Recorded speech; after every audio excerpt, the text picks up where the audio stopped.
그럼 C세션의 첫 번째 순서 시작하겠습니다. 빅블러 시대에는 산업 간, 학문 간 영역을 넘나들면서 융합적이고 창의적인 사고를 할 수 있는 인재의 중요성이 더욱 높아지고 있습니다. 또한 그에 맞춰서 인재 양성을 위한 교육의 중요성도 강조가 되고 있는데요. 이번 세션에서는 빅블러 시대의 융합과 창의 인재 육성 방안을 주제로 이 시대가 요구하는 인재 양성 방안에 대해 모색해보는 시간을 마련했습니다. 네, 이번 세션은 정재영 이화여자대학교 교육학과 교수님이 좌장을 맡아주셨고요. 나탈리 듀발 쿠틸 퍼듀대학교 인적자원개발과 교수님, 이환철 한국과학창의재단 과학창의인재단장님, 천장현 머서코리아 커리어 컨설팅 부사장님 세 분이 발표와 토론에 참여해 주시겠습니다. 정재영 교수님과 연사 여러분을 단상 위로 모시겠습니다. 큰 박수로 환영해 주시기 바랍니다.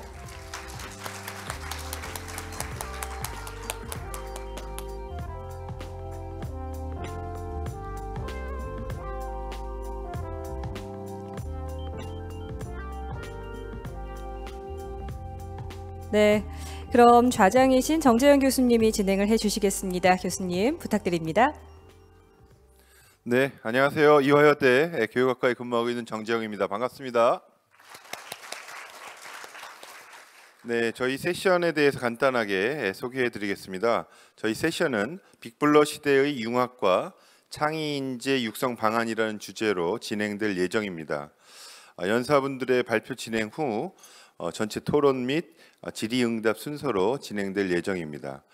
이번 세션은 한글로 진행될 예정이라서 외국에서 오신 분들은 트랜스레이터를 써주시면 좋겠습니다. Please your translator in foreign commerce, please. 그러면 먼저 세 분의 연사에 대해서 소개해드리도록 하겠습니다. 저희 세션은 퍼듀대학교 인적자원개발학과 교수로 계시는 나탈리 듀벌 퀴틸 교수님 참석을 해주셨습니다. 박수로 좀 환영해 주시기 바랍니다. 네, 두 번째 발표자는 한국과학창의재단의 과학창의인재단 단장을 맡고 계시는 이완철 단장님 발표해 주시겠습니다. 네, 세 번째 발표는 머서코리아 커리어 컨설팅의 부사장으로 계시는 천장현 부사장님이 발표를 해주시도록 하겠습니다. 저희 세션은 세 분의 발표를 마치고 종합 Q&A 세션으로 질의응답을 하려고 합니다.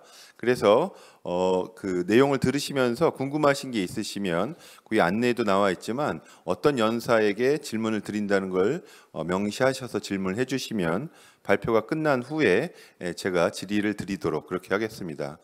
어제 세션을 보니까 질의가 많아서 다 반영하지는 못했다고 하는데요. 그래도 질문을 해주시면 제가 최대한 반영하도록 하겠고요. 질문하시기 위해서는 여기 네임 태그에 있는 요 QR 코드를 잘 활용하시면 질문하실 수가 있겠습니다. 그러면 바로 세 분의 발표를 청해서 듣도록 하겠습니다. 첫 번째 발표는 퍼듀대학교 인적자원개발학과 나탈리 듀벌 퀴틸 교수님께 청해 듣도록 하겠습니다. 박수로 청해 주시기 바랍니다.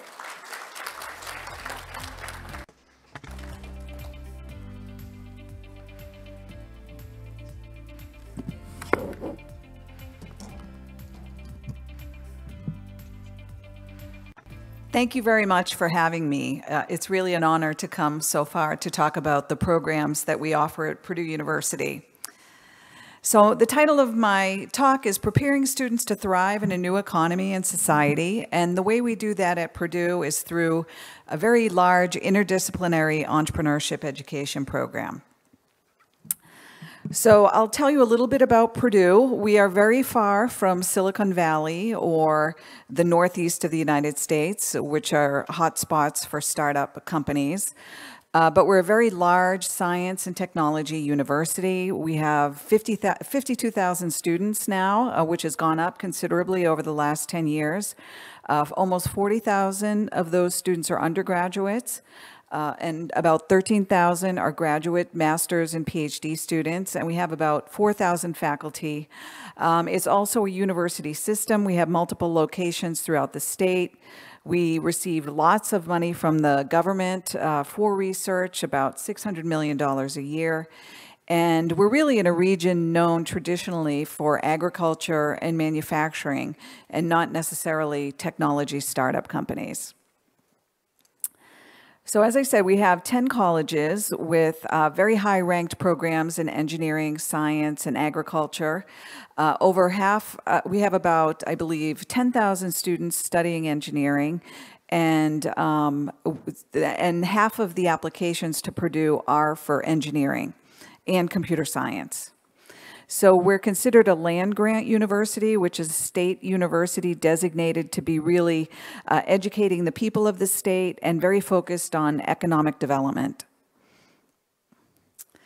So we started talking about interdisciplinary activity at Purdue probably almost 20 years ago.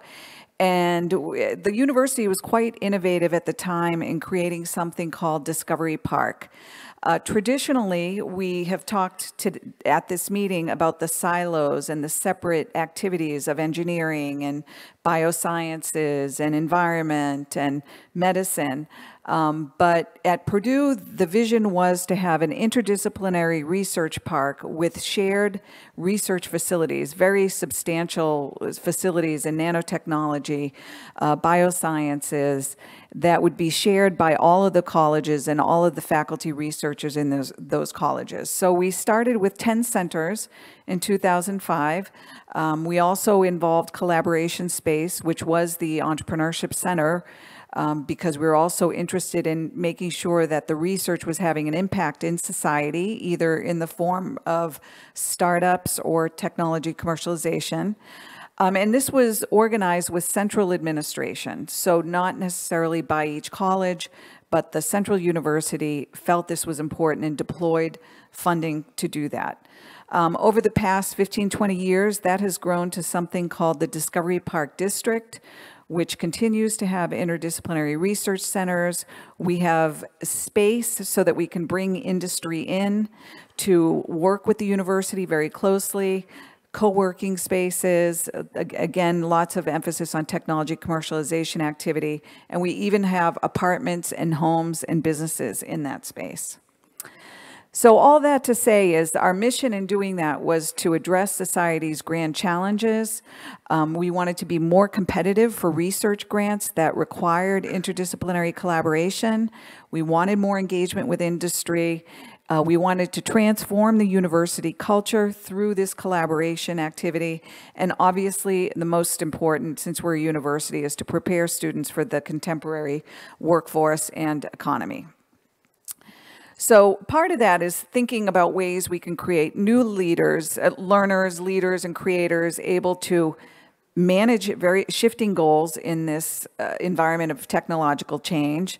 We needed them to be able to communicate with others inside and outside of their academic disciplines or specializations, and then have some basic transferable skills, like understand how to manage projects, budgets, how to lead people, and how to generate value. So as the founder of edX was saying yesterday, you know, we had engineers for many years who didn't need any of the managerial skills, and we had managers who didn't need engineering skills, but there's been some convergence, and they really need to understand each other's work. So the main reason I'm here is to talk about entrepreneurship education and how we have integrated that at Purdue. So our main way of doing that is through a program called the Certificate in Entrepreneurship and Innovation. So at Purdue, it's not a major. Students don't get a degree in entrepreneurship, but engineers, scientists, students in every discipline can choose to study entrepreneurship with their major discipline. So it's very similar to what we call in the United States a minor or a concentration. We offer 55 entrepreneurship classes every year. We have over 160 academic majors represented. So as I said, many engineers, but we also have people in the humanities, pharmacy, veterinary medicine, number of disciplines. This makes us one of the largest, especially multidisciplinary programs in the country. And again, it's administered centrally through the Office of the Provost because we want that interdisciplinary collaboration. We want all colleges to be involved in this program. So our overarching goals for the program is not that students start startups immediately after graduation. Some do, but it's a very small percentage. For the undergraduates, we're dealing with students who are 18 to 22 years old. They don't have a lot of professional experience. They don't have a lot of expertise in their disciplines, and it's very difficult to do a startup without that. So many of our students are going to get more traditional jobs after graduation. But our major goals that are important, even for those large companies hiring students, is we're teaching students how to assess new venture opportunities, helping them acquire that basic knowledge and the skills related to how do you take an idea and turn it into a profitable business. We're giving them a lot of leadership and communication skills focused on how to communicate their ideas, how to get people to believe in their ideas, how to get people to fund their ideas. And hopefully what we're doing, and the evidence shows that what we're doing is enhancing their job prospects and choices, whether they choose to work in small companies or large established organizations. And I'd like to say that these aren't just professional skills. Many of them are transferable transferable life skills as well. So the way it works is we have to be extremely flexible, given that some of the academic programs are very rigid. So if you look at a 4-year engineering curriculum, it is very full of engineering courses. So we have worked with the academic departments to create something that is part entrepreneurship courses, part courses in the academic discipline to make this accessible to all students. So I'll talk a little bit about those courses.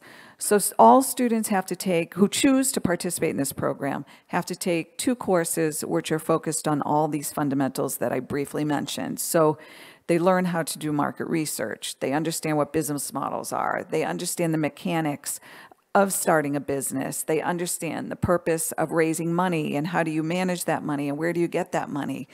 They focus on how do you create a team, how do you lead a team, and then what is intellectual property and patents and copyrights, how do you manage those. They do some on how do you grow a startup, which is a big culture change often. And as I said, there's a focus on intrapreneurship, so being an entrepreneur in an established company, and traditional entrepreneurship. And all of our courses are interdisciplinary, so you have the engineers working with the liberal arts, working with the pharmacy students, and they're all project-based. So students are working on projects at all times. And they're also being taught by practicing people with a vast professional entrepreneurial experience who also love to teach. And we want this to be applicable to both business and social context. So several years ago, we started a business planning for social entrepreneurship, so students can choose to focus their fundamentals courses on social ventures or nonprofit ventures as well.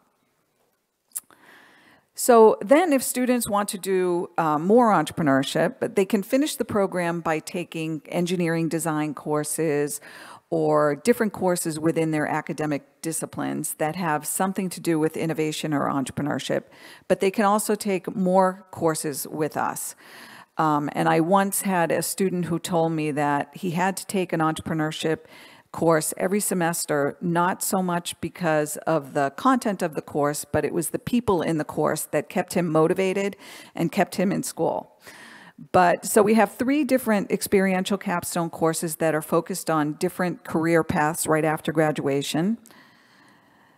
The first is a class for students who don't want to be an entrepreneur right away, but are interested in understanding how to use those skills in an established company. Or we have many international students who come from entrepreneurial families, and we teach them about, how do you maximize your skills in established or family businesses. We have another course that is a great way for students to get work experience while they're in school. And this is a consulting course where we teach students how to be a consultant.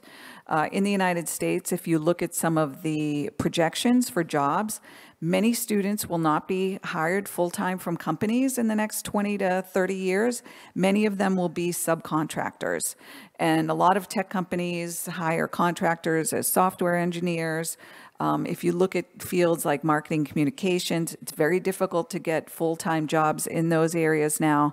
So we're teaching students how to be consultants while working with clients in the community. So we work with actual businesses on real business problems, and the students learn how to communicate with clients, to understand what the challenges those clients are facing, how to scope the work, because obviously they could do a ton of work for clients, but we need them to be able to finish a project within 16 weeks. And then they make presentations and talk about their recommendations for growth opportunities for those companies. And that's been, like I said, very successful. We keep it small. We work with 4 companies a semester with teams of 4 students to make sure that those client companies get an excellent product from the students. But like I said, it's a great way for students to be in a class and also get work experience for their resume. So another course is our kind of a traditional entrepreneurship course in the United States, which is a venture planning studio. So students who have their own ideas that perhaps they've developed through the earlier courses or just through their kind of life at Purdue, because we have a lot of student organizations that are focused on innovation and entrepreneurship as well. So they take this class and they work with 2 people who run accelerators for startup companies in Indianapolis, and they work with those leaders of the class to move their projects forward and get closer to being able to launch their ventures. We have other courses that are optional for students. One is an online internship and career preparation course that has a bit of an entrepreneurial twist. So students learn how to just be more prepared for applying for jobs. They do a lot of self-reflection about what they like. They have to talk to people that review their resumes. They have to go talk to people in industry. And I like this quote that a student said, "I feel quite strongly that this course would greatly benefit every student at Purdue as it increases professional presence as well as job preparedness." We also, something I felt very strongly about when I started the program after a couple of years of seeing who was enrolling, we created a gender diversity and leadership course. And if you think about entrepreneurs, our image often is very masculine. A lot of men entrepreneurs, either with t-shirts or suits. And I wanted to make sure that we were being very inclusive in the programs. And so we launched this course, and in 1 year we increased our participation by women. We did some other things as well that I can mention, from 24 to 34%. We also had 2 hypotheses. One was that women didn't see themselves as entrepreneurs, and the other one was that the academic advisors who are advising women students didn't see women as entrepreneurs as well. So we did some education as far as that's concerned as well. So I briefly wanted to mention graduate students because they are a big part of who we educate at Purdue, and I'll talk about PhD students just not to ignore. I've met a few people here, or many people who come to the United States for graduate study. PhD students, PhD programs are very slow to change. For the most part in the U.S., the academic programs are still preparing many students for academic jobs. The academic job market has changed. Many students get into a PhD program and say, you know, I don't like writing grants every weekend, and I don't like writing papers all the time, but they're really not being prepared for some of those industry jobs. So some of the things that we've done and that have been supported even by the national institutions like the National Science Foundation that funds much of our scientific research in the U.S. is more integrated PhD programs. So this is one I was involved in that was focused on creating sustainable food, energy, and water systems. And the letters are a little small, but you can see that we had students studying there were students from many disciplines, from agricultural economics to chemical engineering. They were working on creating solar panels and systems to measure every aspect of food, energy, and water. But they took courses in things like agricultural economics. Even the scientific students took those courses in leadership, technology, commercialization, and really far more diverse set of courses than they would take in a traditional PhD program. And then in terms of entrepreneurship, this is a course that I've taught for many years, and graduate students aren't going to take many courses outside of their discipline. They're very busy, but we've really focused on trying to teach students who will take the time to take a course of how to translate their research into impact, and how do you take that research you're working on in the lab out to either have economic or some type of social impact. So what's our impact? We do a lot of collecting of survey data. 4 to 5 students expect to be involved in a startup in the future. As I said, many of them are going a traditional route right out of school. There are many students who I thought might do a startup after graduating, but companies are looking for these students. They want students who understand how to create value, and if those companies can keep those people engaged, interested, well compensated, many of our most entrepreneurial students are still working and well established in industry. But you can see one of the things that students enjoy the most is really working with students in other disciplines. As I said, if you're an engineering student, you may never have that opportunity in more traditional academic programs. So Purdue has very well-defined goals for undergraduate education, and it's really to get them prepared for work. Some of these quotes align very well with these goals. We want our students to think bigger. We want them to achieve goals, increase confidence, increase motivation, and really help them see what their career might look like and give them the tools so they can succeed in that career. So we've won several awards for this. As I said, it's kind of unique because we're very multidisciplinary.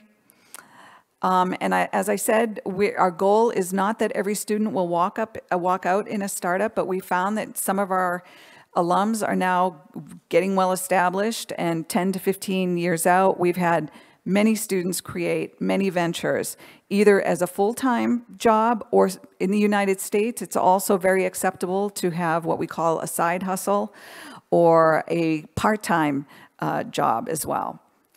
So just to conclude, I think this approach to professional development or interdisciplinary education has been very effective. We're teaching students their role in an organization and how they generate value for an organization. So it's really a very efficient way to learn how to generate economic and social value from knowledge. I believe, at least in the US, the skills and the mindset are very highly desired by employers and needed in society. Many people are afraid that these students, or may think that these students, if they study entrepreneurship, they will not stay in a company. We have not found that is the case. And this is very well suited for project-based or experiential learning, which is really the goal of higher education today. And the other benefit is that it offers a wonderful way to engage with industry and community businesses. We probably have 80 to 100 people from industry at least, and probably more than 100 who come into our classes every semester to inspire students, to bring their experiences, to create those connections with our students. So I like to say entrepreneurship education provides inspiration, education, and opportunities for application. And that's it. Thank you very much. 네, 감사합니다.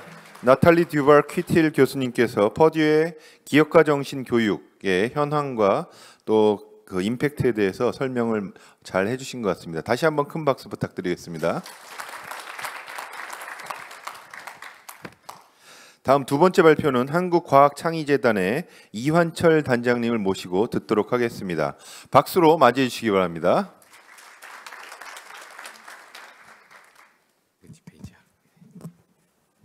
네, 반갑습니다. 방금 소개받은 한국과학창의재단 과학창의인재 단장을 맡고 있는 이한철입니다. 저희 한국과학창의재단은 1967년에 만들어진 기관이고요. 원래 이제 과학기술과 국민과의 소통을 하는 과학 문화와 관련된 기관이었었고요. 2008년도에 이제 교육부의 지원을 받기 시작하면서 저희가 초중등 단계에 있어서 이 과학 교육, 수학 교육, 그다음에 최근에 이제 소프트 교육, AI 교육에 해당되는 정보 교육들, 그다음에 과학 영재 양성 뭐 이런 것들과 관련된 업무를 담당하고 있습니다. 제가 담당하는 거는 특히나 창의적 인재 육성과 관련된 창의 융합형 인재 육성과 관련된 업무를 담당하고 있고요. 저희 파트는 다 초중등 파트이기 때문에 아마 저희 기관을 모르시거나 요 스팀 교육과 관련된 얘기를 좀 모르시는 분들도 좀 있으실 거는 같습니다. 일단 제가 말씀드릴 범위가 그렇게 제한이 된다는 말씀을 좀 드리면서 시작하겠습니다.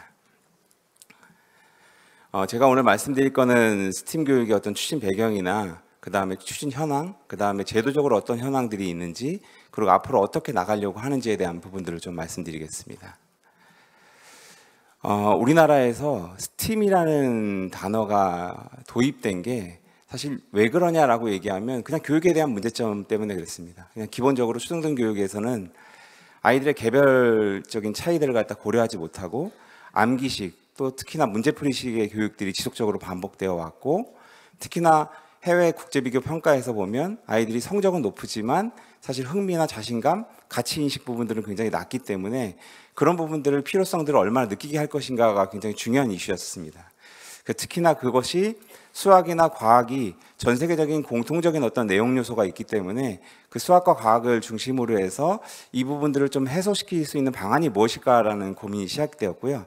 그래서 스팀 교육이라는 게 도입된 게 과학기술에 대한 기본적인 이해도 중요하고, 수학이나 과학에 대한요. 그 다음에 수학과 과학에 대한 흥미 요소가 굉장히 중요하다는 얘기들을 갖다가 하면서 도입이 됩니다. 이 도입 배경을 정확히 좀 가지고 아마 시작을 해주셨으면 이해가 좀 더 쉬우실 것 같습니다.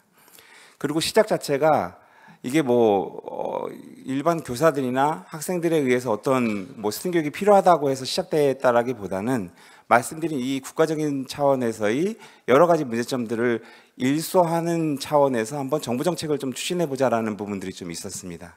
그러다 보니 2011년도 5월에 과학기술 인재를 육성 지원하는 기본계획들이 정부 차원에서 발표가 되고, 또 과학기술과 예술을 융합하는 부분들에 대한 어떤 교육을 활성화시키는 방안들이 발표가 되면서 이 스팀 교육이라는 게 시작되었습니다. 스팀 교육이라는 거는 보시다시피 사이언스와 매스매스와 엔지니어링과 테크놀로지와 아트, 즉 미국에서 보통 아니면 전 세계적으로 보통 얘기하는 스템 교육의 아트라는 약간의 예술적 아니면 인문소양적 이런 요소들을 갖다 가미함으로 인해서 아이들이 좀 더 수학과학이나 과학기술에 대한 이해를 좀 높이고 흥미를 좀 더 높일 수 있고 좀 더 융합적인 사고력을 하면서 실생활의 문제 해결력을 할 수 있는 역량을 키울 수 있지 않을까라는 생각을 갖게 되는 그런 정책으로 시작됐다고 보시면 될 것 같습니다. 그래서 저희가 강조했던 가장 큰 요소는 문제 해결입니다. 그래서 아이들이 좀 더 실생활적인 문제에서, 그러니까 일반적으로 잘 아시다시피 교과 교육들은 그렇진 않지 않습니까? 그냥 기본적인 개념들을 갖다가 많이 학습하는 쪽이라고 치면 조금 더 실생활적인 문제 상황으로부터 문제를 정의하고, 그 다음에 그 정의를부터 어떠한 방법으로 해결할지에 대한 설계와 실제 해결하는 과정들, 그 과정을 꾸준히 반복적으로 자기 성찰하는 과정들, 이런 것이 맞물려 돌아가면서 교육이 일어나는 그런 부분들을 강조하는 것이 스팀 교육이라고 보시면 될 것 같습니다. 정책적인 추진 방향들은 저희가 이제 교육부의 지원을 받아서 한 10여 년 이상 지금 스팀 교육을 굉장히 강조해 왔고요. 초중등 단계에서 많이들 시행을 하고 있지만 또 현실적인 어려움이 좀 있습니다. 일단 실행하기 위한 여러 가지 방법들은 국가 차원에서 예산도 만들고요. 정책 방향도 좀 수립하는 부분도 있었고, 저희 기관이 이제 전체적으로 어떻게 돌아가고 있는지, 어떤 방향으로 가야 될 건지에 대한 그런 것들을 연구하고 또 집행하고 있고요. 또 프로그램들, 좋은 프로그램들을 만드시는 분들하고 같이 해서 좋은 스팀 프로그램들을 만들어서 학교 현장에 보급하는 부분들, 그 다음에 시도교육청과 함께해서 시도교육청 단위에서 할 수 있는 역할들을 주면서 학교 현장에 안착시킬 수 있는 방안들, 또한 선도학교라는 좋은 학교들 모델들을 만들어서 학교로 현장들을 확산하는 이런 과정들을 지속적으로 좀 해왔습니다. 실제로 11년에서 작년까지의 저희 주된 성과들은 선도학교가 한 1722개 지정이 돼 있었고요. 교원 연수도 12만 명 이상의 교원이 연수를 받았습니다. 물론 중복들이 다 포함되어 있는 경우인 거고요. 교사들 중에서도 좀 적극적으로 뭔가 할 수 있는 교사들을 대상으로 하는 교사 연구회들도 진행이 돼서 그런 부분들을 통해서 여러 확산 방안들을 좀 만들었다고 보시면 될 것 같습니다. 특히나 이게 스팀 프로그램들은 학교 교육 현장의 교사 역할로만은 될 수가 없습니다. 사실 그런 경험들을 많이 해봤다라고 생각하기에는 교사들이 그런 역량은 조금 부족한 건 사실입니다. 그래서 그런 프로그램들을 만들 수 있는 좋은 전문가들과 또 학교 밖의 자원들이 있기 때문에 그 학교 밖 자원들을 활용해서 스팀 프로그램들을 운영하는 것들도 저희가 다양한 지원들을 좀 진행해 왔습니다. 당연히 올해도 여러 가지 사업들을 통해서 학교 현장들을 좀 변화시킬 수 있는 또 하고자 하는 교사들을 지원할 수 있는 방안들을 지속적으로 좀 하고 있다고 보시면 될 것 같습니다. 주요 성과들 몇 가지만 좀 짚어보면요. 스팀 수업이라는 것을 보는 관점들은 조금씩은 다를 수 있습니다. 근데 제가 말씀드린 기본 방향들을 가지고 그런 수업을 한다라고 했던 교사들의 수업에 대해서 교사들의 만족도가 매우 높고요. 그런 수업을 접했을 때 학생들의 만족도도 매우 높습니다. 교사들의 만족도는 어디에 있냐면 학생들이 흥미가 유발되더라 라는 부분들, 그 다음에 실생활과 좀 연계성을 갖는다라는 부분에 대한 그런 장점들을 굉장히 많이들 말씀들을 하십니다. 그리고 학생들 입장에서는요, 이 교과 수업을 진행하다 보면 못 느끼는 약간의 협력적인 아이들과의 모습들, 그런 부분들을 굉장히 많이 느낀다고 하고 문제를 해결해야 되기 때문에 도전의식도 굉장히 강하게 느낀다는 얘기들을 스스로 하고 있습니다. 실제로 선도학교들 저희가 수업의 형태들을 갖다가 분석한 건데요. 보시면은 첫 번째 약간의 하늘색에 해당되는 게 온라인을 활용하는 부분들인데 점차적으로 온라인 활용하는 게 아주 큰 비율은 아니지만 점차 늘어나고 있다는 건 좀 보실 수 있을 거고요. 그러나 가장 지금 튀고 있는 수치가 교수학습 평가에 있어서의 가장 큰 특징이 협력을 전제로 한다는 겁니다. 기본적으로 문제 해결에 있어서 협력이 가장 기본적인 조건이라는 걸로 저는 해석이 가능하다고 볼 수 있을 것 같습니다. 그 이외에도 아이들의 흥미도 다 늘어났고, 그 다음에 이공계 진로 선택도 당연히 이게 수학과 과학이 당연히 기본 베이스가 갈 수밖에 없기 때문에 자연스럽게 늘어나는 형태로 갔다라고 보시면 될 것 같습니다. 그러나 조금 어려운 점들은 분명히 좀 있습니다. 초등학교 선생님들 입장에서는 혼자서 전 과목을 가르치기 때문에 융합을 좀 할 수 있다라고 얘기들을 하실 수는 있지만 이 수업을 준비하기 위한 사실 어떤 특정 학년에 해당되는 내용만 가르치는 게 아니라 아이들이 여기에 문제 해결하려면 여러 가지 학년을 넘나드는 지식들과 교과를 넘나드는 지식이 있다 보니까 선생님들이 좀 어려워하는 부분들은 좀 당연히 있습니다. 특히나 중학교에서는 아무래도 과목이 열몇 과목으로 다 구분되어 있다 보니까 과목 간의 협업이 필요한 부분들인데 그런 부분에서의 좀 어려움을 호소하는 부분들도 좀 있습니다. 그리고 고등학교는 특히나 교육과정 재구성을 해야 되는데 이게 입시를 앞두고 있기 때문에 타이트하게 갈 수밖에 없는 그런 현상으로 인해서 융합교육이 좀 어렵다는 말씀들 좀 많이 하십니다. 그러나 이 방향성에 대한 부분들을 반대하시는 건 아니기 때문에 저희가 어떻게 하면 좀 더 학교 현장이 이 스팀 교육이라는 걸 통해서 아이들의 정말 역량을 성장시킬 수 있을 것인가에 대한 부분들을 지원하고자 노력을 하는 거고요. 그런 부분에 있어서 이제 제도적인 부분들을 조금 말씀드리면, 일단 기본적으로 시작은 법적인 부분에 대한 부분들이 좀 늦게나마 시행이 됐습니다. 2018년도에 과학수학정보교육진흥법이라는 게 국가 단위에서 법령으로 시행이 됐고요. 이게 기본적인 목적상 미래사회를 이끌어갈 융합형 인재 양성이라는 걸 타이틀로 놓고 법령이 만들어지게 됐습니다. 그러면서 교육 환경에 있어서 과학교육과 수학교육과 정보교육의 환경도 중요하지만 이것들을 연계할 수 있는 융합에 대한 융합교육과 관련된 환경 조성이 필요하다는 얘기를 법령에다가 명시했습니다. 이렇게 법령으로 명시하면 기본적으로 이거에 따른 여러 가지 정책들이 좀 마련되고 시행이 돼야 되는 부분들이 있기 때문에 중요한 의미를 갖는다고 볼 수 있습니다. 그래서 만들어지는 국가 중장기 계획이 있었습니다. 과학도 있고 수학도 있고 뭐 정보도 있고 융합교육도 있지만 융합교육이 본격적으로 종합계획이 만들어진 게 2020년 5월입니다. 그래서 교원들을 어떻게 교육시킬 것인가, 학생들한테 어떻게 하면 좀 더 좋은 프로그램을 전달시킬 수 있을 것인가, 학교 교육을 어떻게 하면 좀 변화시킬 수 있을 것인가에 대한 다양한 정책 방향들을 좀 담았다고 보시면 되고, 내년도 준비해서 후년도부터 다시 적용할 융합교육 종합계획을 지금 만들고 있다고 보시면 될 것 같습니다. 정부가 그동안에 여러 정부가 좀 바뀌었지만 매 정부마다 항상 키워드로 냈던 게 창의적 인재 육성, 아니면 창의 융합 인재 육성, 아니면 뭐 스팀이라는 단어까지도 명시하면서 모든 정부가 강조했던 것이 이 스팀 교육과 관련된 융합 교육입니다. 그런 측면에서 이게 정부 정책의 어떤 변화에 있는 것이 아니라 항상 있어 왔고 그만큼 중요한 본질적인 요소이다라고 좀 얘기할 수 있을 것 같습니다. 2022 개정교육과정이라고 해서 국가교육과정 초중등 단계에서 국가교육과정이 작년 말에 고시가 됐습니다. 그래서 뭐 빠르면 2024년, 늦으면 2025년부터 적용들이 시작이 되는데요. 그 아이들부터 시작되는 교육에는 저희가 추구하는 인재상에도 창의적 사고 역량이라 해서 융합을 강조하는 부분들이 좀 들어갔고, 교육과정 구성의 중점이라 해서 이 교육과정은 어떤 특징을 갖는다라는 거에 있어서도 교과 간의 연계와 통합을 강조하는 부분들을 넣었습니다. 이런 요소들은 이전 교육과정에는 등장하지 않았던 부분이라고 보시면 되고요.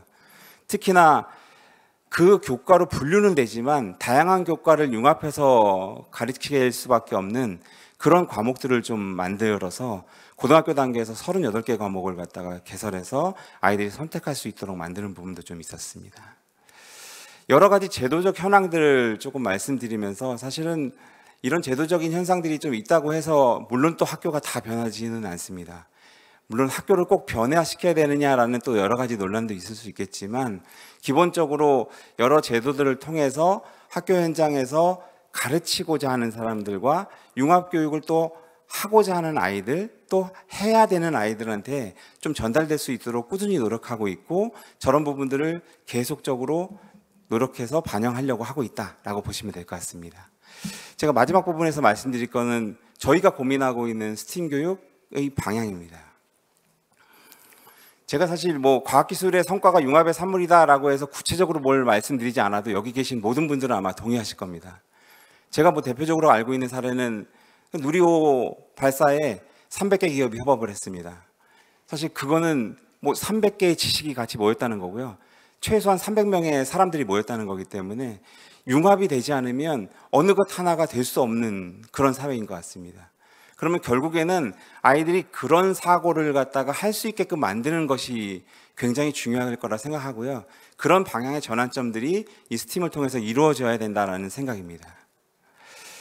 뭐 이런 미래 사회가 요구하는 교육의 방향들은 아마 단편적으로 그냥 초등등 단계만 고민해서 되는 것이 아니라 아마 뭐 교육부에서 유보통합도 얘기하기 때문에 유치원 교육 그 전 단계 또 그 이후에 대학 교육과 그 이후에 산업과의 연계성에서 우리 초등등 교육이 어떠한 방향으로 갈 것인가에 대한 그런 고민의 산물이 아닐까라는 생각이 듭니다.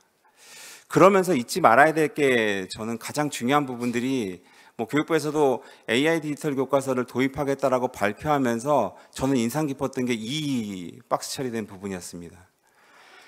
어떻게 보면 굉장히 최첨단 기술을 이용해서 아이들의 교육을 갖다 바꾸기 위해서 AI 디지털 교과서를 도입하겠다고 말씀을 하시는데 그 키워드에서 가장 중심적으로 내세운 게 교육의 본질을 지키고 회복하기 위해서 AI 디지털 교과서를 도입하겠다 이렇게 발표를 했습니다.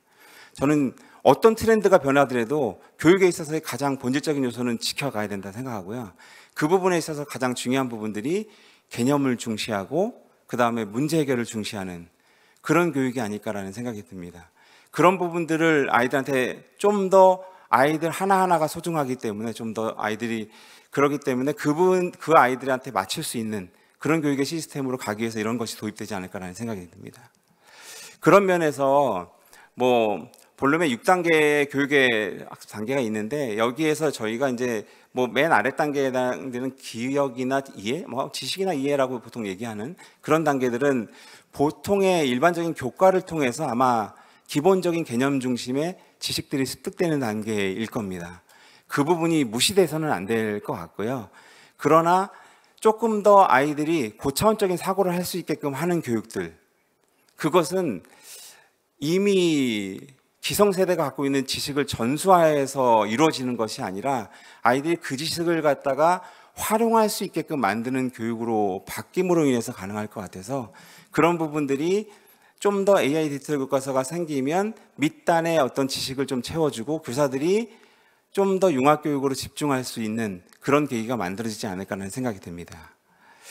저희가 뭐 몇백 개의 사실은 그 교사연구회들을 매년 운영하면서 교사연구회 보고 각각 이제 뭐 SDG라고 지속가능 발전 목표가 있지 않습니까? 그 17개의 목표 중에서 어느 것에 해당되는 주제들을 갖고 시작하냐라고 얘기했을 때 뭐 대부분 이제 기후 환경이 워낙 이슈다 보니까 그런 부분들, 그다음에 첨단 기술과 관련된 이슈를 가지고 보통들 도입을 하더라고요.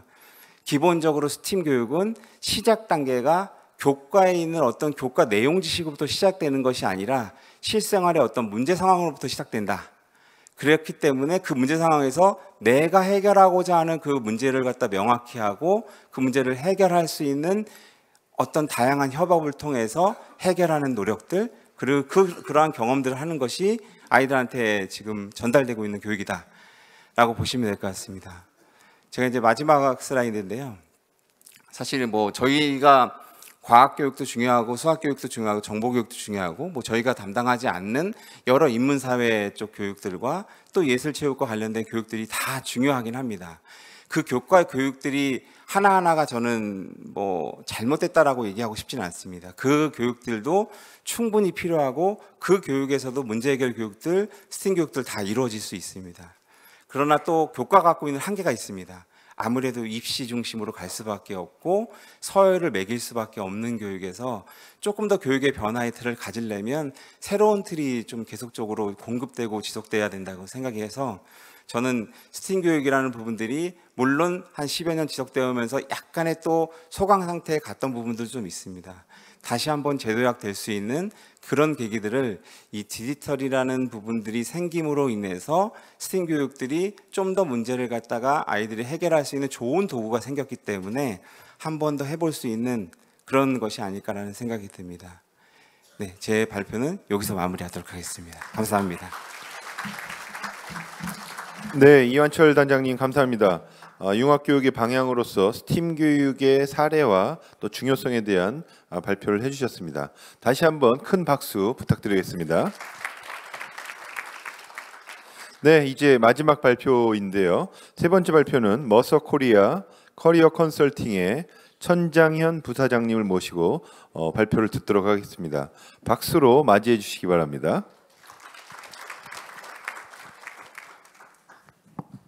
안녕하십니까. 저는 머서코리아의 천장현이라고 합니다. 반갑습니다.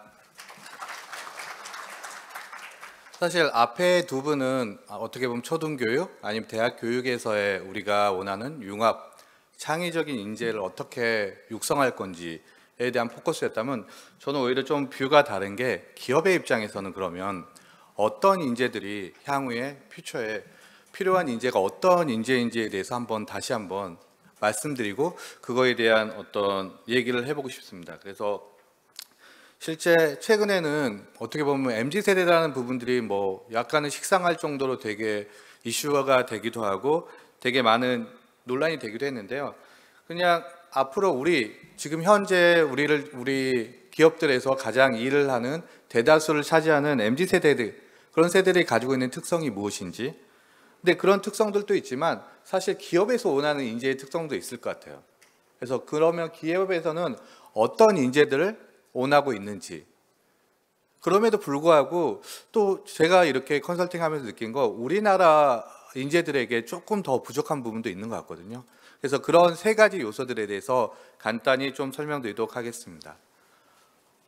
뭐 사실 우리가 팬데믹 전부터 사실은 4차 산업혁명이라는 단어가 굉장히 뭐 우리의 일자리들을 모두 다 대체할 거라고 생각했던 때도 있었고, 그러는 과중에 저희가 팬데믹이라는 어려움을 겪고, 그리고 지금은 포스트 팬데믹이라고 해서 어떻게 보면 팬데믹의 시대가 끝난 지금 상황인데, 이렇게 4차 산업혁명부터 이런 팬데믹을 겪으면서 우리가 느꼈던 가장 큰 의미 중에 하나가 일에 대해서 어떻게 생각하는지, 일의 의미라는 부분들이 많이 바뀐 것 같아요.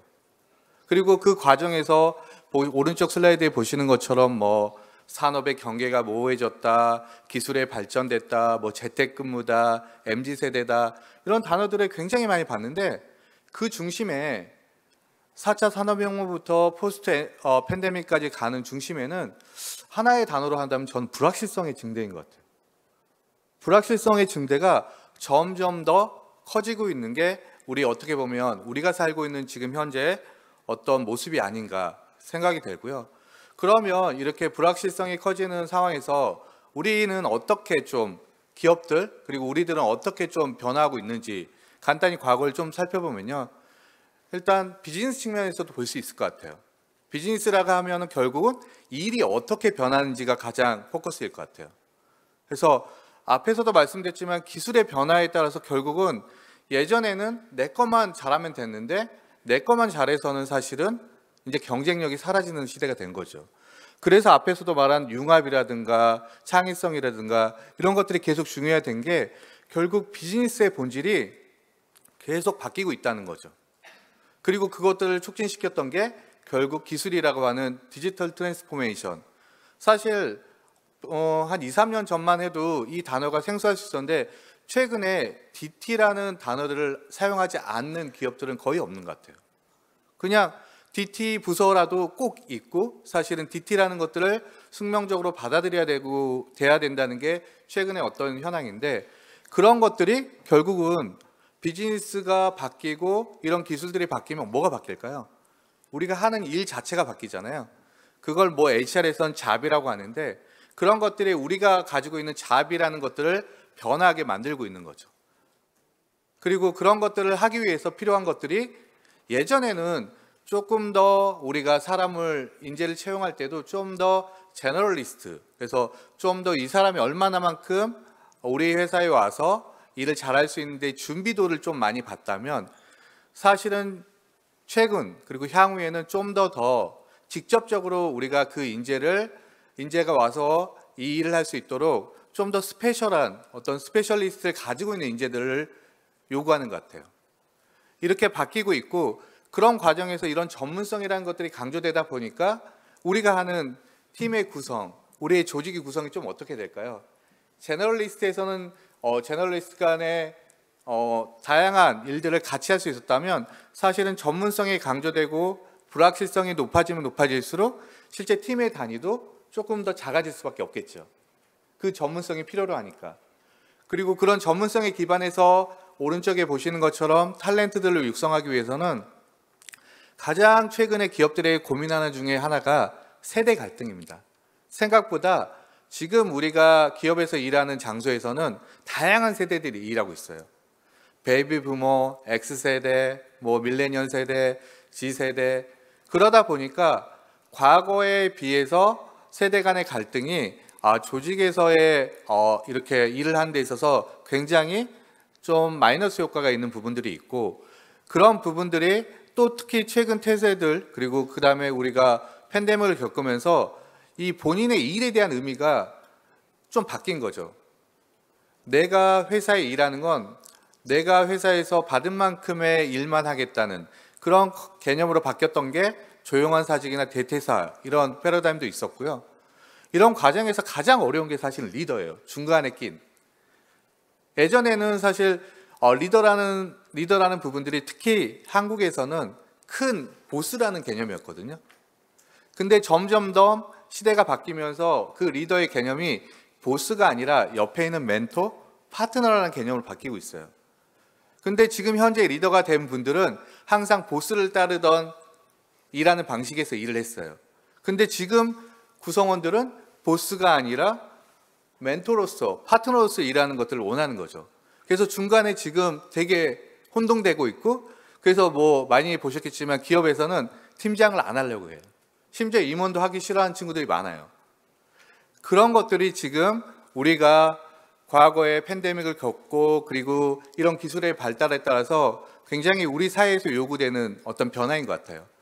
그러다 보니까 가장 중요한 게 사실은 오늘의 키워드라고 하면 저는 다양성과 포용이라고 생각해요.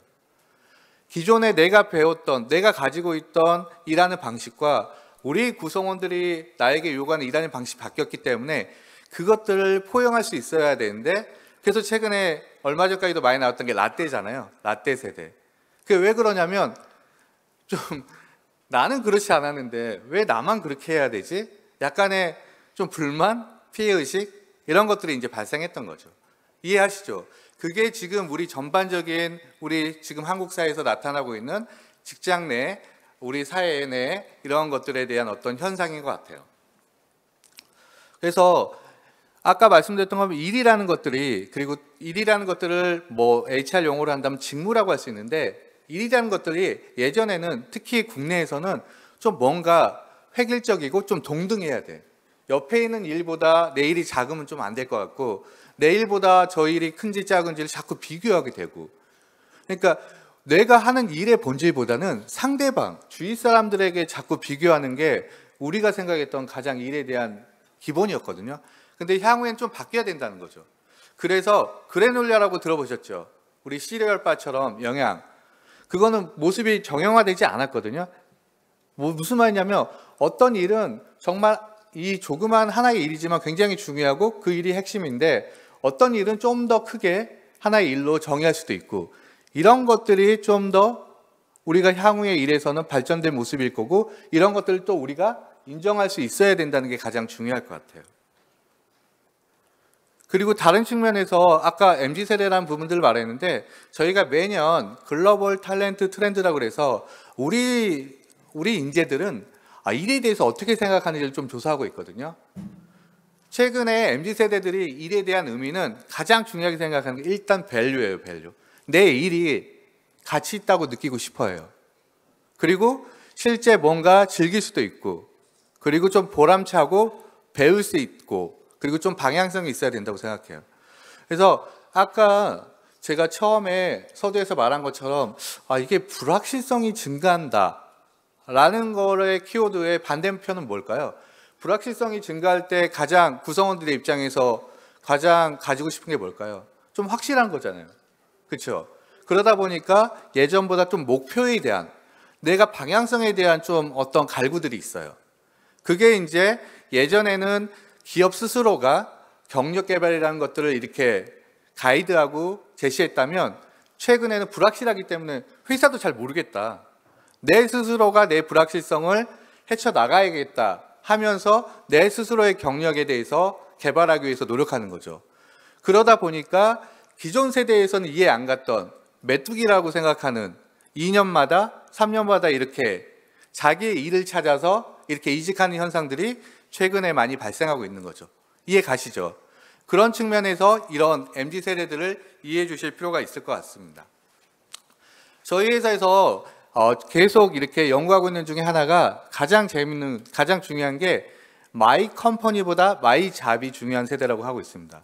무슨 말이냐면, 여러분들 중에 이제 MZ세대가 아닌 분들 생각해 보시면, 저희가 100명의 어떤 예를 들면 사람들에게, MZ세대에게 질문을 했습니다. 당신은 당신의 자배에 대해서 만족하십니까? 다행히 100명 중에 63명이 내 일에 대해서 만족하는 친구였어요. 물론 37명은 내 일에 대해서 만족하지 않는다는 친구였고요. 근데 중요한 건 63명의 내 일에 만족하는 사람 중에 내 회사에도 만족하는 사람이 있을 거죠. 그럼 당연히 그 친구들은 이직을 하겠어요? 그냥 여기에 머무르겠어요? 당연히 머무르겠죠. 그래서 대부분이 35%에서 1% 뭐 공부를 갑자기 해야 된다든가 무슨 사업을 한다든가 그런 친구가 아닌 대부분의 친구들은 내 회사도 만족하고 내 일도 만족하면 당연히 열심히 다니겠죠. 근데 중요한 건 바로 그 밑에입니다. 내 일에 대해서 만족하는데 내 회사에 대해서 만족하지 않는다. 여러분 같으면 어떻게 하실 것 같아요? 일은 재밌는데 회사는 별론데? 어떻게 하실 것 같아요? 그때 다르겠지만 예전 세대 같으면, 예전 세대들은 이 조사 결과 회사가 더 중요했어요. 그래서 나는 뭐 회사가 괜찮은 회사면 내가 삼성이면 LG면 SK면 뭐 일은 뭐 배우면서 하면 되지라고 했다면 MZ세대는 정확하게 다릅니다. 3분의 2가 내 회사가 만족하지 않아도 내 회사에 대해서 만족하지 않아도 내 일에 대해서 만족하면 나는 회사를 다니겠다. 그렇기 때문에 이 친구들에게 되게 중요한 게 일에 대한 의미입니다. 이게 거꾸로도 증명하고 있어요. 내 일에 대해서 만족하지 않은 밑에 있는 빨간 친구들 37명 친구들 중에 내 일에 대해서는 만족하지 않지만 내 회사에 대해서 만족한다. 사실 저 같으면 다닐 것 같거든요, 그냥. 근데 3분의 2 친구들이 그만두겠대요. 이게 사실은 세대 간의 차이를 가장 극명하게 보여주는 것 같아요. 저는 아까 말씀드렸지만 제가 만약에 이 설문에서 아래 19%에 해당되는 아래에 내 일에 대해서 만족하지 못하지만 내 회사에 대해서 만족하면 저는 다닐 것 같아요. 그게 사실은 지금 현재 우리 세대들이 얼마만큼 일에 대해서 중요하게 생각하는지. 근데 거꾸로 일에 대해서 중요한데 불확실성이 커지니까 그런 것들을 어떻게 해치해야 되는지가 굉장히 큰 고민이 되는 거죠. 그래서 기업의 입장에서는 그런 친구들을 어떻게 하면 좀 더 일에 몰입시킬 수 있을까라는 개념에서 Employee Experience라는, 그래서 EX라고도 표현하는데요. 어떻게 하면 그 친구들의 업무에 일에 몰입하고 성과를 유도할 수 있을까? 그래서 어떻게 하면 그들이 생각하는 좋아하는 요소, 활력적인 요소가 무엇인지를 먼저 찾아보고 그런 일들에 대해서 그들에게 권한을 부여하고 그를 통해서 일에 대한 만족을 이끌어가는 게 굉장히 중요하다고 판단하고 있습니다. 그래서 머서에서는 이런 것들이 실제 우리가 흐름이 있더라. 그래서 예전에는, 과거에는 우리가 실제 구성원과의 관계가 계약 관계였잖아요. 그래서 기업과 구성원이 계약 관계이고 그 계약 관계 기본으로서 로열티를 요구했어요. 그래서 예전에는 핵심 가치, 인재상이 가장 중요한 게 주인의식이었어요. 그리고 요즘 친구들한테 물어보면 내 회사도 아닌데 어떻게 주인의식을 느낍니까? 라고 말하고 있죠. 근데 이게 지나면서 그 다음에 나왔던 게 이제 조금 더 우리가 기본적인 욕구에서 좀 정신적인 욕구, 어떻게 보면 좀 안정적인 욕구로 차원에서 동기부여라는 것들을 되게 강조했었어요. 그러면서 인게이지먼트를 강조했고, 그런 안정적인 욕구라는 거는 기본적으로 우리가 급여나 복리후생뿐만 아니라 일에 대해서도 어느 정도 안정감을 가져갈 수 있는 부분. 근데 이제 팬데믹을 겪으면서 실제 그런 생각들이 좀 많이 바뀌었고, 그것보다 더 중요한 건 향후에 엔데믹이 끝난 포스트 팬데믹 이후에는 실제 머서에서는 직원과 회사의 관계가 평생 파트너십의 관계로 바뀌어야 된다고 보고 있습니다. 그런 파트너십이라는 건 결국 뭐의 차이냐면 기업들이 소비자화 돼야 되고 개인 구성원들이 기업화 돼야 된다는 거죠. 여러분들 EVP, 인플로이어 브랜드 이런 거 들어보셨죠? 예전에는 인플로이어 브랜드, 고용주가 내가 가지고 있는 브랜드가 되게 중요했어요. 예를 들면 회사의 브랜드가 중요했다는 거죠. 근데 이렇게 파트너십으로 바뀌려면 회사의 브랜드도 중요하지만 인플로이의 브랜드도 중요하다는 거예요. 그러면 제 전문성들도 많이 만들어 가야 된다는 거죠. 그러다 보니까 앞에서 일도 좀 더 전문성으로 바뀌어가고 우리의 조직도 바뀌어가고 그리고 스스로가 뭔가 만들어가는 형태로 우리의 어떤 이런 회사에서 일하는 방식이라는 것들이 점점 변하고 있다는 거죠. 그래서 이런 MZ세대들의 특성, 그리고 이런 특성들이 어떻게 변할까 해서 봤다면 그러면 기업들은 사실 현재 어떤 인재들을 요구하는지 한번 간단히 살펴볼게요. 앞에서 보신 것처럼 글로벌 인재의 특성들은 일에 대한 가치를 굉장히 중요시하고 있잖아요. 그렇다면 기업들이 원하는 인재는 어떤 게 있을까? 물론 다양한 관점, 다양한 요소들이 있겠지만 저희 머서에서 정리한 건 이런 것 같습니다. 일단 첫 번째로 뚜렷한 목적의식, 그 다음에 새로운 것들을 할 수 있는 문제 해결, 앞에서도 교수님도 말씀하셨지만 문제 해결도 중요할 것 같고요. 그 다음에 열정적인 마인드나 전문성, 추진력, 자발적인 몰입. 여러분 이 5개 중에 기업에서 가장 요구하는 인재 요건이 뭘까요? 질문하면 안 되죠. 여기서 가장 중요하게 생각하는 건 사실은 뚜렷한 목적의식이에요. 왜냐하면 예전처럼 우리가 평생 고용, 우리 회사와 여러분이 함께 평생 갈 거라는 거 기업들도 원하지만 그렇게 쉽지 않다는 거 알고 있어요. 그러면 우리 회사에서 어떤 일을 어떤 목적의식을 갖고 임하는지가 되게 중요하다는 거죠. 그런 측면에서 기업들은 이런 글로벌에서 특히 향후에 탤런트에 대한 요구 조건으로 이런 5가지를 제시하고 있고요. 그리고 특히 이렇게 불확실성이 커지는 상황에서 리더에게 요구하는 요건도 좀 다른 것 같습니다. 어질리티 들어보셨죠? 예전에는 리더에게 요구되는 게 리질런스, 그래서 뭔가 회복이 빨라야 되고 그 다음에 어질리티, 좀 민첩성 있게 좀 배워야 된다고 생각했는데 최근에는 리질런스가 빠졌어요. 회복할 시간이 필요 없어. 지금 빨리 새로운 걸 배워야 돼. 그만큼의 어질리티를 굉장히 강조하고 있는데요. 어질리티의 요소들을 가만히 보면 3C로 되어 있는데 클래리티가 있어야 된다는 거죠. 물론 처음에 일단은 우리가 인지를 할 수 있어야 되는 것, 상황에 대해서. 그리고 그런 상황들을 인지하고 정서적으로 공감하고 그 다음에 행동할 수 있는, 그게 사실은 어떤 리더에서 가장 중요한 요소라고 판단하고 있고요. 이런 앞에서의 우리가 기업에서 미래의 인재에게 요구하는 요건, 그 다음에 리더에게 요구하는 요건, 이런 것들을 가만히 잔상으로 생각하면서 다음 계속 진행해 보시면요. 다음에는 다른 나라에 비해서 우리나라의 인재들에게 조금 부족한 게 있지 않을까 생각을 해봤습니다. 제가 최근에 다양한 프로젝트를 하면서 글로벌 프로젝트를 하면서 느끼는 게 해외에서는 정말 보편화되어 있고 굉장히 중요하게 아까 나탈리 교수님께서도 나왔던 다이버시티에 대한 내용들이 굉장히 중요하게 여겨지고 있는데 우리 한국에서는 아직까지는 그런 부분들이 좀 더 부각되지 못한 것 같다. 근데 DEI라 그래서 무조건 뭐 인종, 뭐 성 이런 것들, 성 정체성 이런 것들이 중요할 수도 있지만 사실은 다이버시티의 가장 근간은 다른 사람하고 차이를 존중하는 거거든요. 근데 우리가 그게 정말 부족하지 않나? 우리가 지금 어려움을 겪고 있는 부분 중에 하나, 교육에서 우리가 가장 키워야 될 부분 중에 하나가 그게 아닌가라는 생각이 들고요. 과거에는 물론 이제 학연이나 지연, 아니면 아까 말씀드린 것 세대 간의 갈등 이런 것들도 있었지만 사실은 지금 세대 간의 갈등이나 여성 인력에 대한 어떤 차별을 최소화하는 부분들에서 사실은 다양한 문화들에 대해서, 다양한 인종에 대해서, 그 다음에 소수 어떤 장애를 가지고 있는 친구들에 대해서 어떻게 하면 우리가 좀 그들을 있는 그대로 받아들일 수 있는지에 대한 고민들이 필요한 것 같고요.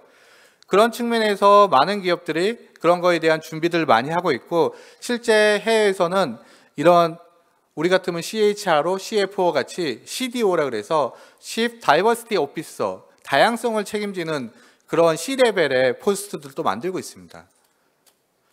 그래서 과거에 정리해보면 과거에 우리가 지금 우리가 이렇게 인재들을 채용했던 방식에서 불확실성이 높아지면서 실제 우리에게 필요한 인재 요건들, 아까 말씀드린 것처럼 우리가 불확실하면 불확실해서 뭔가 좀 명확한 것들을 찾으려고 하고, 그런 과정에서 우리의 경력이라는 것들을 스스로가 어떻게든 그 일에 대한 가치를 부여하면서 옮겨가고 그런 것들을 어떻게 육성하는지, 그리고 또 리더 입장에서는 그런 것들을 얼마만큼 잘 수용하고 그것들을 어떻게 활용해 내가는지. 제가 학계는 아니지만 제가 이런 프로젝트나 이런 일들을 하면서 느끼는 게, 마지막에 소개시켜 드렸던 것처럼 우리가 차이를 인정할 수 있는 그런 교육들이 필요하지 않을까? 차이를 인정해야지 협업이 되는데 차이를 인정하지 않고 내 것만을 고수한다면 협업이 될 수가 없거든요. 그리고 융합이라는 것들도 거기에 기반할 거라고 생각합니다. 그래서 향후에 우리의 미래의 인재들을 육성하기 위해서 물론 다양한 연구 결과들의 다양한 요소들이 있지만 저는 이 자리에서는 우리가 차이를 존중할 수 있는 교육, 그리고 우리 아이들을 키워갈 수 있는 환경들을 만드는 게 무엇보다 중요하지 않을까 생각합니다. 오늘 준비한 내용은 여기까지입니다. 감사합니다. 네, 감사합니다. 천장현 부사장님께서 기업이 요구하는 인재, 역량, 리더의 특징 등에 대해서 잘 설명해 주신 것 같습니다. 다시 한번 뜨거운 박수 부탁드립니다. 이것으로 세 분의 연사의 발표를 마치고요. 지금부터는 질의응답 시간을 갖도록 하겠습니다. 지금도 질문이 많이 올라오고 있는데요. 질문을 조금 더 하실 동안 제가 공통적으로 조금 드리고 싶은 질문을 먼저 드리도록 하겠습니다. 너무 많은 이 내용들을 한꺼번에 들으면 이제 머리가 복잡해지는데요. 제가 요약하는데도 한계가 있기 때문에 그 강연해 주신 프리젠터들께 정말 내가 생각하는 빅블러 시대의 핵심 역량 한 가지, 그거는 어떻게 하면 기를 수 있다, 이렇게 굉장히 어려운 질문인데요. 한 가지의 제일 중요한 역량, 그거를 잘 기르는 방법을 아주 간략하게 1분 정도로 토크를 부탁드리도록 하겠습니다. 굉장히 어려운 요구인데요. 미리 제가 사전에 말씀도 안 드렸던 거라서 걱정스럽긴 한데, 먼저 나탈리 교수님께 먼저. 네. Very difficult Is question. this on? Yeah. Yeah. Okay. That is a huge question. I think I agree with the last speaker. I do think that getting rid of some of the rigidity and our beliefs, we're going to have to really change what our beliefs about what success is and what the path to success is. Now, what that path looks like, I'm not completely sure. But I do like what you said. We have to have an appreciation for people who are different. And I think so long we've been obsessed with, if you're good at science and math, your life will be perfect, which is not necessarily, the path. So we have to think broader. I don't know like I said, I don't know what the solution is. But I can tell you in the entrepreneurial space, a big discovery has been, yes, we have science and technologists that can create machines, but I've been astounded by the philosophy or the history majors, how creative and innovative they are. And that's because they read. They read literature, they read history, they have an imagination, they're creative, and they bring a lot to a team because of that background. And I think that's something that the students, when they get the experience of working not only with engineers, not only doing math, they get that appreciation, which hopefully they will take into a workplace. And they will build their teams different, and they'll have an appreciation for different types of people. The gender and diversity issue I could talk about for hours, but I have a long history with that as well. But. Thank you. 다음 단장님께도 같은 질문 여쭤보겠습니다. 네. 아마 세 분이 거의 비슷한 의견일 것 같은데요. 저는 사실 가장 중요한 역량이라고 얘기를 그냥 딱 하면 아까 제가 계속 강조했던 살아가는 데 있어서 가장 중요한 건 문제 해결 능력인 것 같은데요. 문제 해결 역량이라는 게 결국에는 문제를 해결하는 데 초점이 있는 게 아니라 결국에는 문제를 정의하는 것부터 시작되는 것 같고요. 문제를 정의를 잘해야지만 되는 거라서 가장 불확실성이 커져 있는 빅블러 시대에서는 그 문제를 정의하는 역량을 키우는 게 가장 중요할 것 같고요. 거기에 있어서 이 문제 해결 역량을 제가 이제 결론의 해결만 초점을 두지 않는다는 게 결국에는 해결하는 그 과정이 굉장히 중요하잖아요. 그 과정에서의 가장 중요함은 협업인 것 같습니다. 그 협업이 이전에는 이제 저 혼자만의 생각으로도 다 해결이 가능했었던 시대였었고, 어떻게 보면 지금의 시대는 조금 옆에 있는 사람들하고 협업을 하지 않으면 이제는 해결할 수 없을 거고, 더더군다나 AI가 생겼기 때문에 AI하고 협업할 수 있는 그런 역량이 되게 중요한 것 같습니다.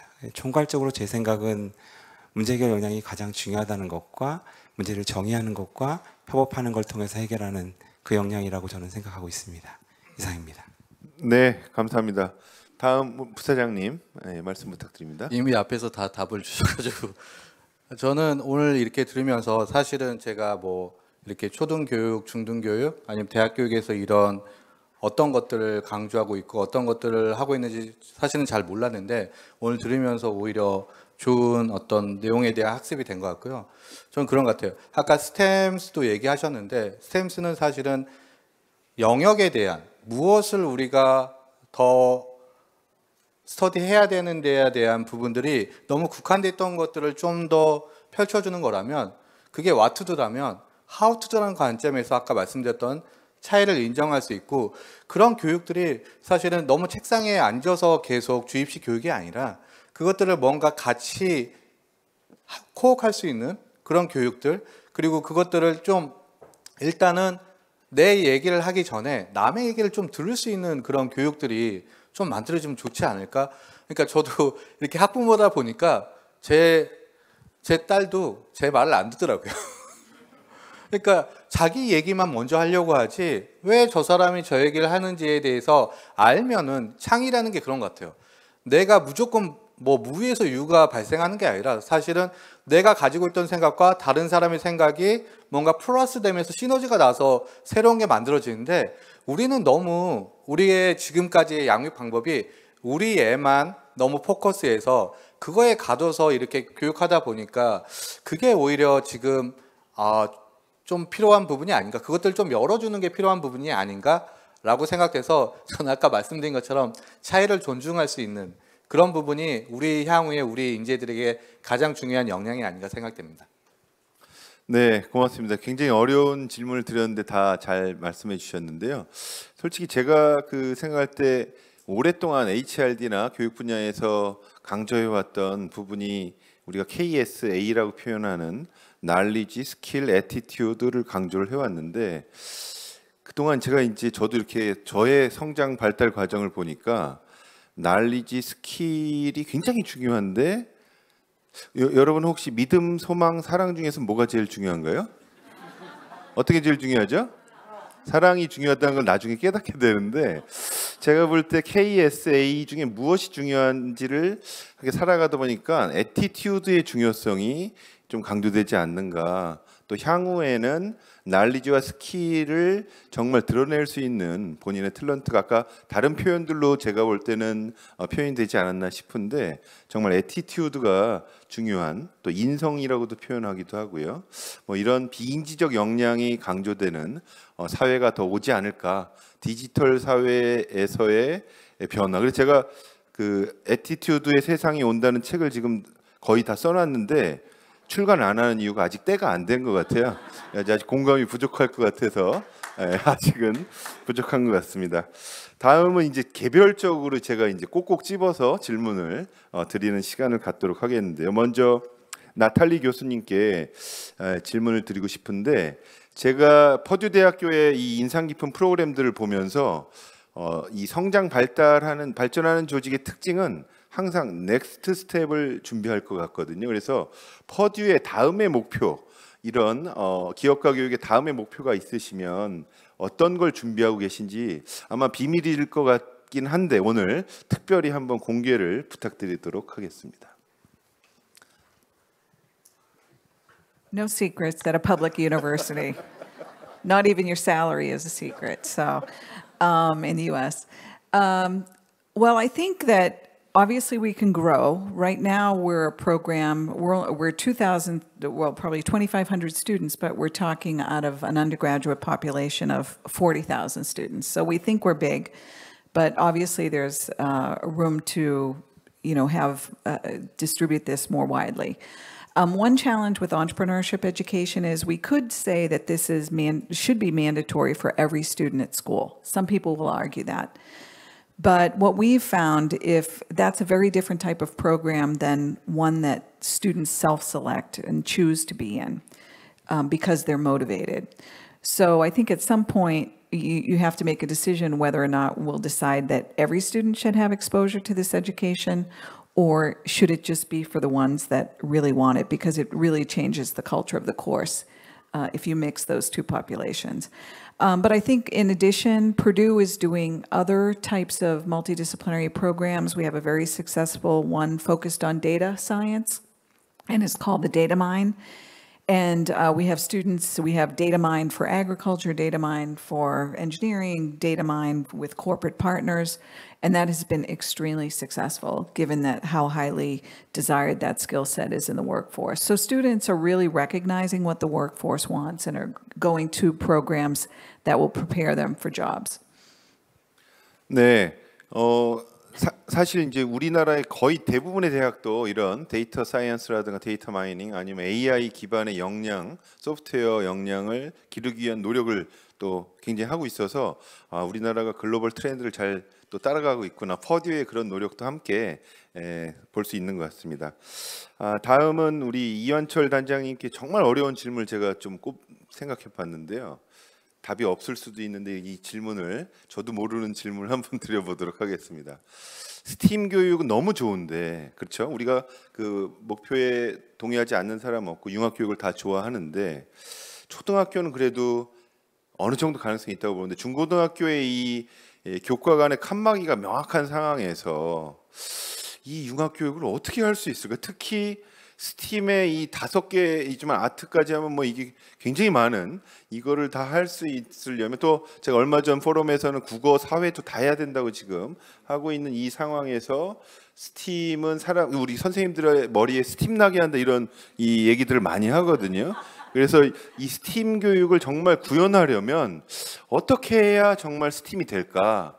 이게 굉장히 어려운 질문인데 죄송합니다. 단장님을 제가 궁지에 빠뜨리려는 의도는 없고요. 말씀 부탁드리겠습니다.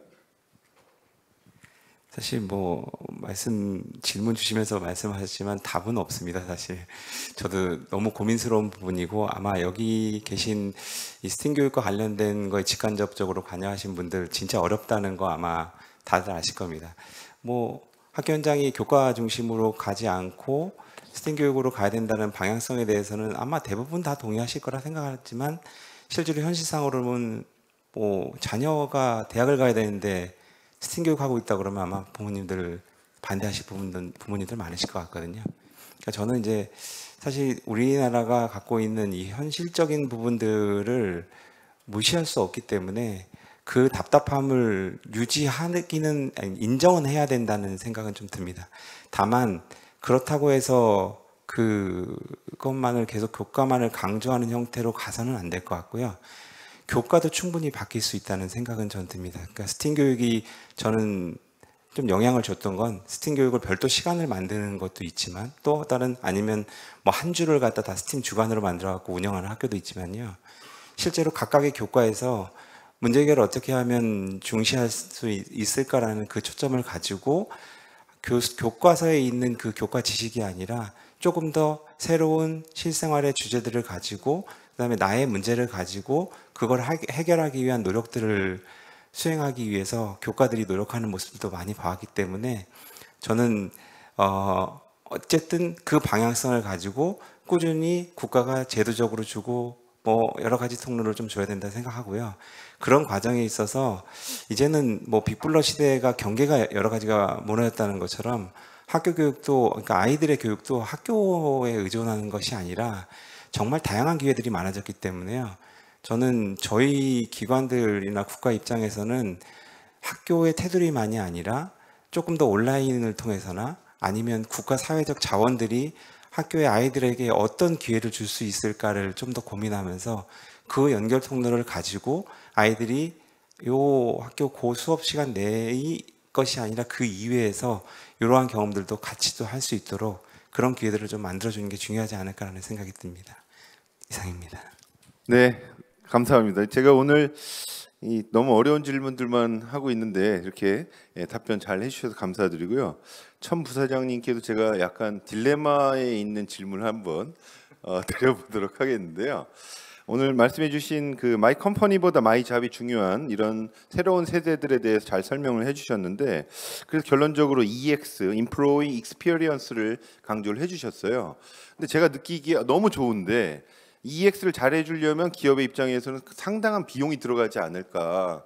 그러면 사실 이제 두 가지의 상반된 방향에 있어서 어떻게 이걸 조화롭게 할 수 있을까? 근데 예를 들면 이제 품질 좋은 저렴한 상품을 만들어봐. 뭐 이걸 이제 해야 되는 이런 딜레마에 빠지지 않을까라는 생각이 듭니다. 그래서 HR 파트가 HRM이나 다른 그 경영 파트보다 훨씬 소홀하게 지금 기업에서는 영향력을 미치고 있는 이 상황에서 어떻게 하면 이 EX를 잘 높여줄 수 있을까에 대한 좀 어떻게 보면 바보 같은 질문이기도 한데요. 답변을 좀 부탁드리겠습니다. 예, 답은 명확합니다. 컨설팅을 부탁하면 됩니다. 아, 멋을 만나면 해결되는. 제가 답변 드리고 싶은 건요. 그 좀 바뀌었거든요. 그러니까 예전에 우리가 사람들을 기업에서 사람들을 채용하고 육성하고 같이 함께 뭔가 만들어가는 그 패턴의 패러다임과 지금 우리 구성원들이 생각하는 직장, 그다음에 일에 대한 의미가 되게 바뀌었는데 아직까지 우리의 제도나 이런 프랙티스들은 과거의 패러다임, 같이 평생을 같이 하는 패러다임의 포커스에 맞춰져 있어요. 그러다 보니까 예전에는 야, 사원 때는 조금 월급을 작게 받더라도 애들을 키우고 가장으로서 키워나가기 위해서는 뭐 차부장급 됐을 때 월급을 많이 받는 게 중요해. 그래서 오히려 신입사원 초봉은 작았고 오히려 올라갈수록 더 높았던 그런 임금 구조도 있었고요. 그 다음에 획일적으로 예를 들면 복리후생이라는 것들도 예전에는 학자금 우대 같은 것들이 있었습니다. 지금도 있는 회사들도 있고 그거는 우리가 회사가 같이 쭉 가야 되기 때문에 그 사람들이 느낄 수 있는 어려운 환경에서 회사가 도움을 주고 파트너로서의 역할을 할 수 있는 그런 베네핏들을 제공했던 거죠. 근데 시대가 바뀌었어요. 지금 구성원들은 내가 회사에서 일을 배우고 싶어하고 일을 경험하고 싶어하고 그 일을 경험하는 장소, 시간에서 내가 뭔가 좀 기쁨을 얻고 싶어요. 그러다 보니까 가장 중요한 건 재원이라는 것들은 아까 말씀하신 것처럼 100이라는 게 한정돼 있다면 예전에는 100을 골고루 쭉 이렇게 30년, 35년이라는 평생 근무 기간을 산정해서 했다면 지금에 필요한 시점은 우리 구성원들의 계층별로, 니즈별로 다양하기 때문에 그런 니즈에 맞게 우리가 한번 총보상이라는 예전에 보상이라고 하면 기본급과 성과급만 생각했는데 그게 아니라 우리가 주고 있는 복리후생, 우리가 주고 있는 근무의 환경, 근무의 형태 이런 것들을 종합적으로 우리가 어떻게 딜리버리 했을 때 구성원들이 일에 대한 가치 그리고 일에 대한 경험들을 높게 살 수 있는지를 다시 한번 정리할 시점이라고 생각합니다. 그래서 과거에 갖고 있는 우리의 장점들을 어떻게 승계 계승해서 새로운 세대 그리고 새로운 환경에서는 우리 구성원들에게 잘 전달할 수 있을지 그래서 컨설팅이 필요합니다. 기승전 멋서로 끝난 것 같은데요.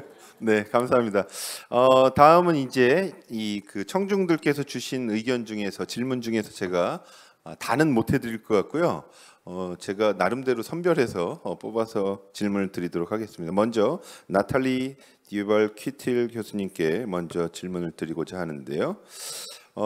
지금 퍼듀의 교육과정 중에서 휴머니티, 그 인문학에 대해서도 이제 일부 설명을 해주셨는데 이 기업가 그 교육에서 기업가 정신 교육에서 인문학이 이런 인재 양성에 어떤 역할을 할 수 있을까에 대한 질문을 해주셨습니다. 답변을 부탁드리겠습니다.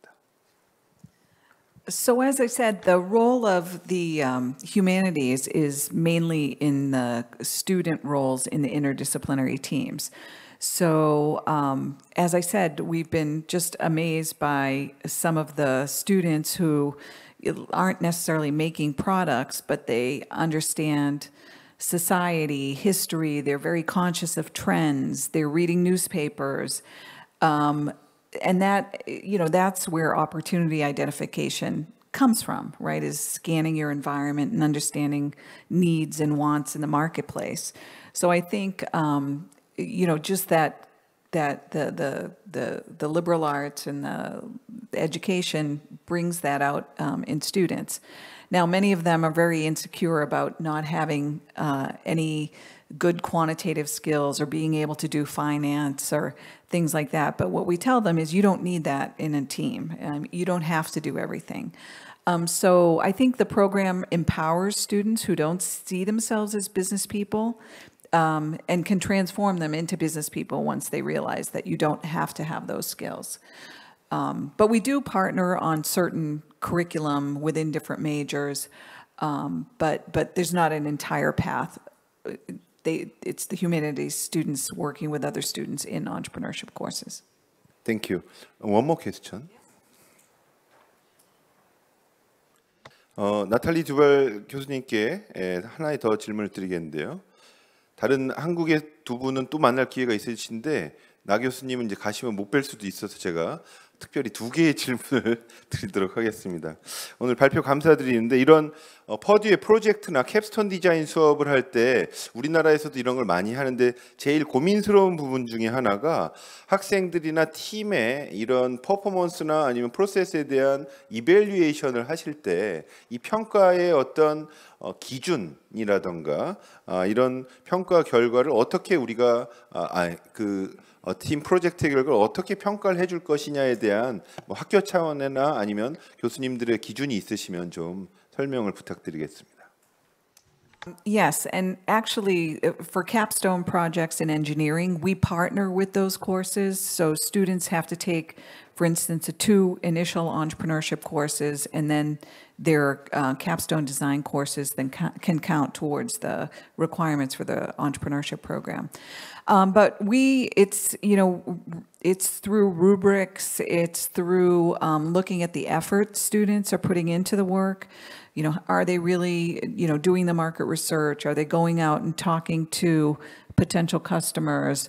We have peer reviews. Obviously, students have to evaluate their team members on what they've contributed to the projects. Everybody has to present. It can't just be one person presenting. So there's no magical way to do this assessment, but it's basically you can see the effort that a team of students has put into a project. It's funny because now with AI, students used to have to go out and look at market research databases and really do have a lot of kind of work they had to do on their own. But now you can ask ChatGPT to do market research for a particular new venture. So I was kind of joking with colleagues, we may have to go back and teach students kind of the theory and the concepts so they are able to judge the AI now. So it's kind of interesting, and we're trying to tackle that right now. How do we change our curriculum to be realistic and know that students can just, spend 5 minutes and get a lot of market research about a particular industry? Thank you. 네, 다음은 이완철 단장님께 아주 또 어려운 질문이 또 들어왔는데요. 2개가 있는데 제가 볼 땐 유사한 질문이라서 하나로 제가 묶어서 질문을 드리면 AI 디지털 교과서 도입과 관련해서 사실 오늘의 핵심 주제는 아닌데 그래도 한국과학창의재단이 또 중요한 역할을 앞으로 하셔야 되니까 이런 디지털 기반 교육이 이 기존에 우리가 하는 핸즈온 에듀케이션 뭐 이렇게 실제로 하는 오프라인 교육과의 융합을 아까 설명을 HTHT로 해주셨는데 이런 우려 사항들이 지금 많이 질문으로 들어왔습니다. 그래서 단장님 보실 때 이런 디지털화되는 교육의 위험성 어떻게 극복하실지 말씀을 부탁드립니다. 네, 사실 저도 뭐 걱정이 되는 부분들도 분명히 있고요. 뭐 제가 모든 걸 해결할 수 있는 건 아니지만 기본적으로 디지털이 들어왔을 때 뭐 단적으로 얘기하면 유네스코 보고서를 보니까 그런 얘기 있더라고요. 그러니까 초등학교 수학 어플리케이션을 분석해 보니까 23개를 분석했다고 하더라고요. 근데 전부 다 반복 훈련 시키는 어플이었다고 얘기하더라고요. 그게 정말 교육적으로 옳은가?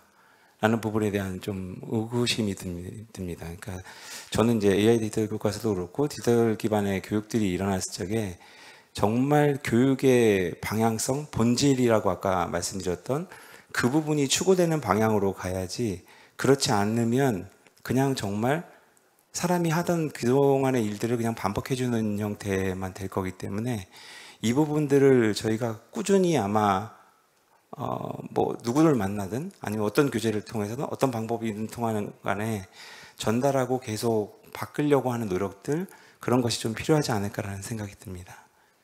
예, 고맙습니다. 저도 그런 질문들도 많이 봤는데 저는 답변을 한마디로 AI for Education이 돼야 된다 이렇게 얘기하는데요. 우리가 이런 교육을 위한 도구로서의 이런 디지털 도구를 잘 활용하는 게 중요하다라고 저도 생각을 합니다.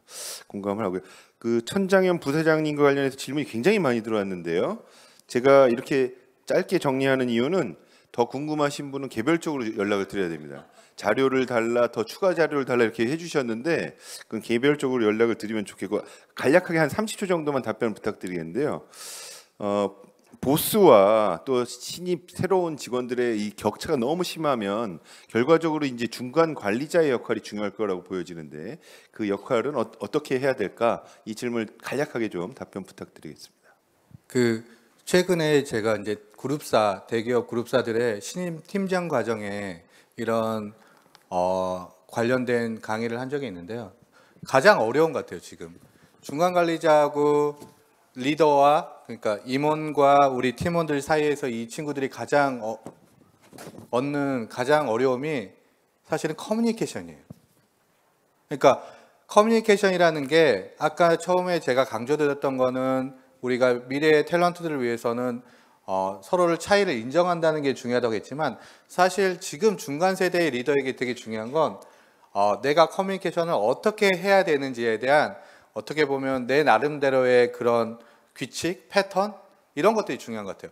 일단 상사하고 나하고 커뮤니케이션 하기 위해서는 상사가 어떤 형태의 커뮤니케이션들을 일관적으로 하고 있는지 그 사람은 예를 들면 예전 같으면 같이 바람 쐬면서 차 한잔 먹으면서 비공식적인 커뮤니케이션을 통해서 왜냐하면 보고자 하는 자리가 되게 딱딱할 수밖에 없거든요.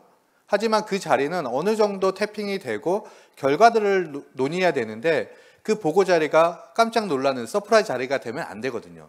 그렇기 때문에 중간 관리자는 내 상사, 내 리더들이 어떤 생각을 하고 있는지에 대한 비공식적인 태핑 커뮤니케이션이 되게 중요한 것 같고요. 이거는 또 우리 밑에 있는 구성원들도 마찬가지예요. 우리 팀장이 무슨 생각하는지 모르거든요. 그러면 내가 생각하는 내 나름대로의 커뮤니케이션 채널을 만들어줘야 돼요. 구성원들에게. 나는 일반적으로 월요일날 오전에 오면 구성원들에게 같이 팀 미팅을 한다든가 자유롭게 아니면 점심 후에는 어떤 비공식적인 채널로 커뮤니케이션 한다든가 이런 것들을 구성원들도 예측 가능하게 만들어주면 상호 간에 조금 더 수월하게 커뮤니케이션을 할 수 있는데 모든 일들이 공식적인 자리에서만 이루어지다 보면 사실은 그런 대화들이 단절되거든요. 그러면 생각보다 오해가 생기고 생각보다 불신이 생겨요. 그런 것들이 사실은 중간 관리자들에게 가장 필요한 거고 그래서 예전에 한번 기고를 한 적이 있는데 중간 관리자에게 필요한 건 커피 한잔 할래요라는 비공식적이지만 오히려 기업에서는 그런 것들을 적극적으로 활용할 수 있는 토대를 마련해 주는 게 더 중요하지 않을까라고 생각합니다. 마치고 커피 한잔 해야 될 것 같은데. 네, 고맙습니다. 이번 세션은 우리 나탈리 듀발 퀴틀 교수님 그리고 이완철 단장님, 천장현 부사장님을 모시고 저는 굉장히 유익하고 인사이트풀한 이런 세션이었다고 생각이 됩니다. 참여해 주신 많은 분들도 감사드리고 저희 박수로 이번 세션 마무리하도록 하겠습니다.